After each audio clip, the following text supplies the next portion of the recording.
எல்லா புகழும் இறைவனுக்கு. அஸ்ஸலாமு அலைக்கும். நான் சுல்தானா பர்வீன். சிந்தனைக்காக உங்களோடு சில நிமிடம். நம்மள சில பேருக்கு இந்த கவலை இருக்கும். நான் ஒரு தப்புமே பண்ணல.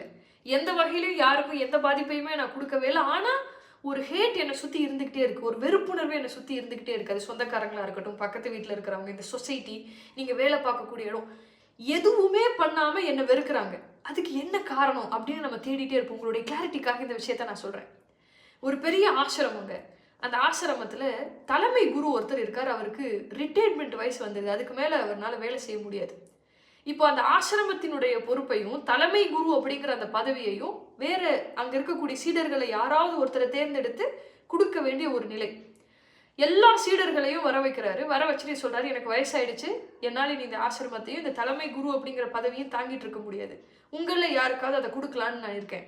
தலைமை பண்பை நான் கொடுக்கும்போது, தலைமை அப்படிங்கிற ஒரு பதவியை நான் கொடுக்கும்போது, சும்மா டக்குன்னு யாருக்கும் தூக்கி கொடுத்துட முடியாது. அதுல யாருக்கு தகுதி இருக்குங்கிறத தான் நான் வந்து பார்த்து கொடுக்க முடியும். அதனால ஒரு காம்படிஷன் வைக்கிறேன் அப்படின்னு சொல்றாரு. எல்லாரும் ரெடி ஆயிட்டாங்க. பெரிய விஷயம் இல்லையா? ஒரு ஆசிரமம், அதோட தலைமை குரு அப்படிங்கிறது ஒரு பெரிய போஸ்டிங். எல்லாருக்குள்ளயுமே ஒரு ஆசை இருக்கு, அந்த மாதிரி ஒரு இடத்துல உட்காரணும்னு சொல்லி. என்ன போட்டின்னு அறிவிங்க அப்படின்னு சொல்லி காத்துக்கிட்டு இருக்காங்க. குரு சொல்றார், கவிதை போட்டின்னு சொல்றாரு. எல்லாரும் கவிதை எழுதிட்டு வாங்க. அதுல சிறந்த கவிதைக்கு நான் வந்து இந்த இந்த போஸ்டிங்கையும் இந்த பொறுப்பையும் நான் கொடுத்துருவேன். ஆசிரமத்தை பார்த்துக்கணும், தலைமை குரு அப்படிங்கிற இந்த பதவி. உடனே எல்லாரும் பேனாவையும் பேப்பரையும் தூக்கிட்டு ஆளுக்கு ஒரு மரத்தடியில் உட்காந்து எழுத ஆரம்பிக்கிறாங்க. போட்டி முடிஞ்சுது.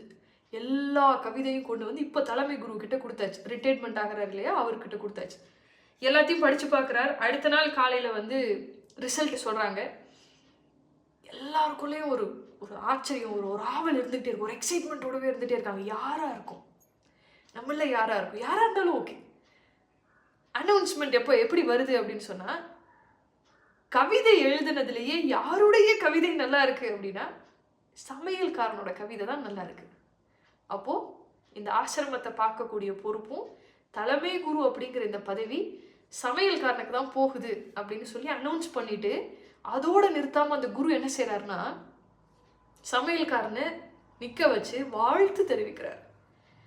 எவனுமே அதை அக்செப்ட் பண்ணல. சீடர்களுக்கு அதுல விருப்பமே கிடையாது. அது எப்படி ஒரு சமையல்காரன் எங்களுக்கு தலைமை குருவா இருக்க முடியுமா? எங்கள்ல யாராவது ஒருத்தர் இருந்தாங்க அப்படின்னு சொன்னா அதை எங்களால் அக்செப்ட் பண்ணிக்க முடியும். அவனெல்லாம் எங்களால ஏத்துக்க முடியாது, மாத்தி சொல்லுங்க அப்படின்னு சொல்றாரு. நான் எடுத்த முடிவு இதுதான்.